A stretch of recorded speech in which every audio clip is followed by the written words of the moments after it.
atau perilaku-perilaku yang kita kerjakan sebisa mungkin harus perilaku-perilaku yang halal. Adik-adikku sekalian, usia aliyah niki memang usia-usia yang ngapunten. Gejolak nafsu, gejolak syahwat memang sedang tinggi-tingginya. Yo kepingin pacaran barang kadang-kadang, Pak. Sing rada ayu, sing rada ganteng nu sok pacaran. Sing elek tambah parah kadang-kadang. Parahnya karena nggak ada level kabeh diterima akhirnya. Ngapunten. Sebisa mungkin adik-adikku Rasulullah Shallallahu Alaihi Wasallam bersabda, "Man taraka syai'an lillah awwadahullahu bi khairan." Barang siapa meninggalkan sesuatu karena Allah, Allah akan mengganti sesuatu yang lebih baik. Kalau adik-adik mau meninggalkan pacaran, dijamin Allah akan memberi istri yang solihah. Kalau adik-adik meninggalkan pacaran, suamimu akan tanggung jawab. Ojo amin dilakoni. Oh mana amin cek pacaran we. Nanti saat pulang, ingat dawuhnya Rasulullah, siapa yang meninggalkan sesuatu karena Allah, maka Allah akan ngasih yang lebih baik. Makanya Rasulullah juga bersabda, la yadkhulul jannata ad-dayus, tidak masuk surga dayus. Siapa dayus? Dayus itu laki-laki yang tidak punya cemburu terhadap istri dan anak gadisnya. Bapak jenengan saged menjaga anak gadisnya sampai menikah, kehormatannya terjaga, kegadisannya terjaga, keperawanannya terjaga, maka besok Anda disiarkan oleh para malaikat di surga, dikai kuluk, dikai mahkota. Iki lo, si fulan, dua anak perawan, terjaga kehormatannya sampai menikah. Seperti itu. Tapi akhir-akhir ini banyak yang namanya dayus, Pak.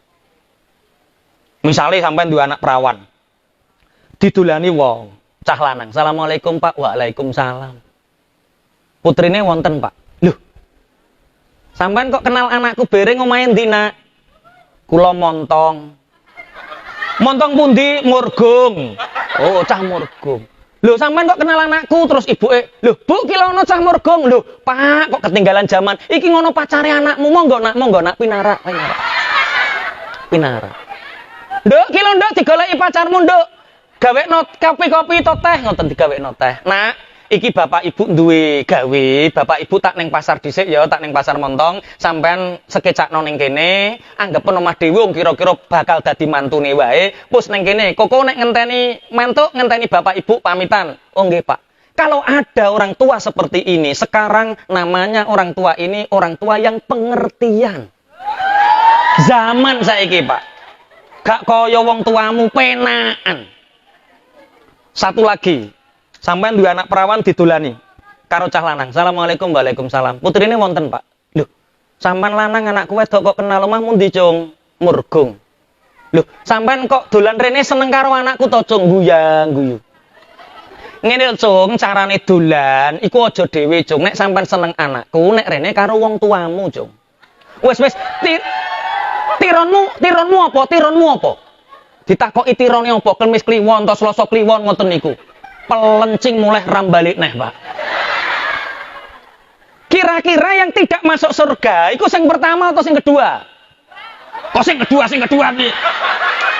Yang tidak masuk surga itu yang pertama, itu namanya dayus. Maka sekarang ngapunten Bapak Ibu guru, kalau ada anak gadis yang sekolah di sini, namanya saja Tabana. Tabana itu masdarnya tabyin. Tabyin itu penjelasan. Menjelaskan semua hukum syariat kepada anak-anak. Menjelaskan bahwa di sini lo masa depanmu insya Allah akan gegap gempita.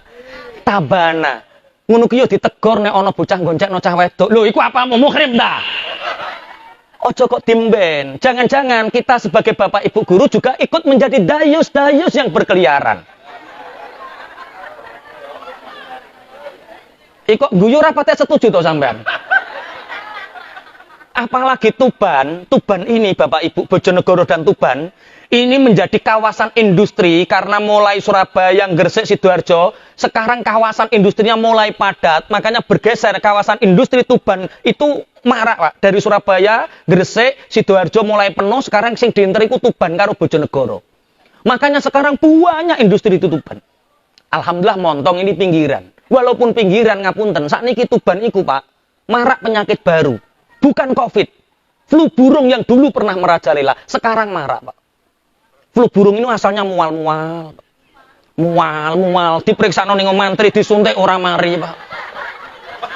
Diperiksa dokter ora mandi, Pak. Bareng diperiksa bidan. Lho, anake sampean ki, Mbak, kena penyakit flu burung. Sebentar lagi paham deh, lagi paham. Kan mau sing mbok pikir ropo kok gak paham-paham. La yadkhul jannah. Sebenarnya mudah, kata Imam Ghazali itu mudah.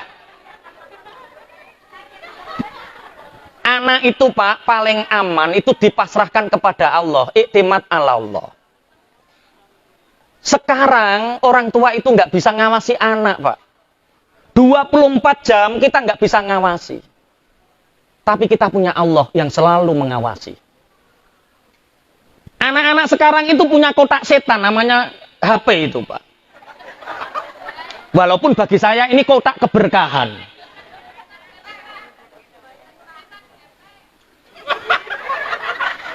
Wes sak uni-unimu. Usul gak apa-apa. Nggih, ngapunten. HP itu ya bisa baik, bisa buruk.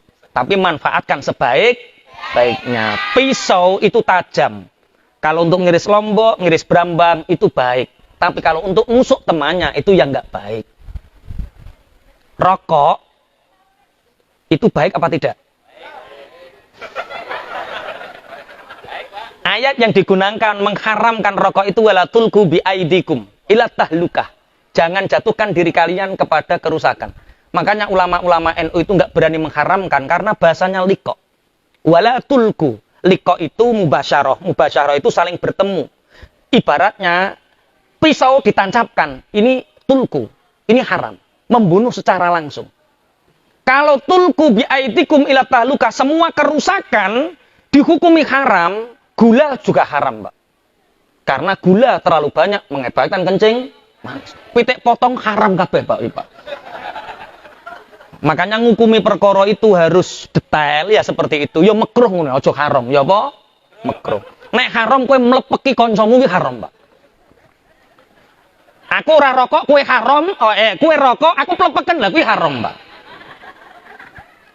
Kalau tidak merusak dirimu itu urusanmu kan dengan rokok. Tapi kalau melepeki aku gak rokok, lah kuwi sing haram. Makanya hati-hati kalau rokok, lihat temanmu rokok apa tidak. Pun tekon kok teko rokok barang. Makanan yang halal. Cara menitipkan anak yang baik di dunia yang serba canggih, ada HP, ada pergaulan bebas, ada apa. Itu satu kata Imam Ghazali, wa kafa bil halal.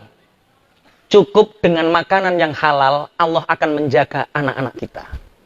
Karena makanan yang halal, Bapak Ibu, itu akan menjadi darah yang halal, darah akan menjadi daging-daging yang halal, akan masuk ke dalam pikiran-pikirannya halal, akan masuk ke dalam hati menjadi hati yang halal, dan kalau hati dan pikiran halal, maka perbuatan juga akan dalam koridor yang halal. Makanya cukup dengan kehalalan. Kenapa anak-anak sekarang itu nduwablek? Sampai jeri Pak Lurah, ngapunten. Bocah biyen padha sapa masjid. Saiki sapa warung kopi. Masjid nanti akan menjadi aneh kalau dibangun di lingkungan orang-orang yang tidak sholat jamaah. Warung kopi itu mungkin akan lebih nikmat. Kalau di warung kopi lebih membahagiakan. Mungkin bocah nom kok sampai seneng warung kopi, iku perkara saking ramai sing jaga warung kopi, penuh khidmah melayani. Mungkin anak-anak muda sekarang Pak Lurah menganggap takmir masjid itu seperti penguasa. Yang dia tidak melayani umat, tapi opo-opo keliru terus harus sesuai dengan kehendaknya. Itu bukan pelayan Allah, bukan pelayan masjid, itu jenenge penguasa. Iki kok mengenang podo takmir sing ngene iki. Jadi takmir hati-hati. Oh, nek hati-hati sampean dadi penguasa, ora dadi pelayane Allah. Nek kepingin masjid rame, kebetulan Syarikat Santri yang kami bangun, itu kebetulan kita banyak belajar. Insya Allah bulan ini, November, kami memberi pelatihan di Masjid Kapas nanti. Pelatihan bagaimana cara memakmurkan masjid. Diisi oleh 15 anak muda. Kalau Bung Karno mengatakan, berikan aku 10 pemuda, aku akan merubah bangsa. Kata Bung Karno, disumpahnya. Tapi saya nggak berani, 15 saja. Karena saya husnudzon, Bung Karno lebih baik daripada saya. Makanya Bung Karno 10 ya saya 15. Nanti santri saya 20, Pak. Makanya ngapunten. Pondok Lirboyo itu buat masjid. Buat masjid itu lawang songo. Makanya Pondok Tanggir itu santrinya Lirboyo buatnya lawang pitu. Harus di bawahnya, Pak. Berarti kalau saya buat masjid, yo lawang telu. Wong kiai ini wis pitu. Mosok aku pitu nih. Enggak, harus telu. Santri saya koko kareuman si Toto, Pak. Enggak, itu sebagai bentuk ta'adub zaman dahulu. Wakafa bil halal. Akhir-akhir ini marak. Pinjaman online, Bapak Ibu tolong dihindari. Pinjaman online, ngapunten. Bank detail, dihindari. Kredit-kredit motor, dihindari. Ajarkan anak untuk hidup qanaah. Duitmu 3 juta, sogun kebo, gak popo. Duitmu nuk 4 juta sebele-elean gak popo wong ning jetak mau sampai dicekel polisi, gak popo. Sing penting cash. Biasakan, ngapunten, ini kelihatannya remeh. Tapi kalau kita masuk dalam bab zuhud terhadap anak sekarang itu Bapak ngapunten. Mosok duit 3 juta, pengen sekolah, tukune NMAX, Pak. Kok Masya Allah, piye? Akhirnya ngapunten, Bapak gulung komeng. Ini saya tidak bahas hukum halal haramnya, tapi kalau bisa dihindari, hindari. Siapa tahu barang-barang syubhat itu, Masya Allah, apa neseng sekarang. Kesyubhatan itu luar biasa, Pak. Sing sugih-sugih, tolong Bu, PKH-ne sampean kok wis rumangsa gak layak, kembalikan. Iku syubhat. Nek kowe ora berhak nampa pakakno anak, daginge dadi haram, darahe haram, pikirane haram, atine haram. Iki kok menengi mbok rungokno apa ora aku terae. Iki modele koyo tersiksa to Pak Suri. Iki jere wis cukup pisan kita Pak Suri, wis tersiksa, aku yakin tersiksa. Dan ini akhir-akhir ini marak terjadi orang memakan yang tidak haknya. Kenapa orang-orang hebat itu banyak yang terlahir dari orang du'afa wal fuqara wal masakin karena mereka punya doa mustajab. Jadi wong melarat ikut dungane mustajab. Mustajab betul. Halah nek mustajab kok gak ndongakno dhewe awake dhewe, Pak. Wong melarat mustajab iku nek ndongakno wong liya, nek ndongakno awake dhewe ya padha-padha karo liyane. Nggih, kok malah ngoten piye ya pancen ngono. Nek ndongakno awake dhewe padha karo liyane, tapi nek purun ndongakno wong liya, insyaallah anake jenengan iku lho mangke angsal keberkahane du'afa fuqarae sampean. Pun Allahumma sholli ala Muhammad.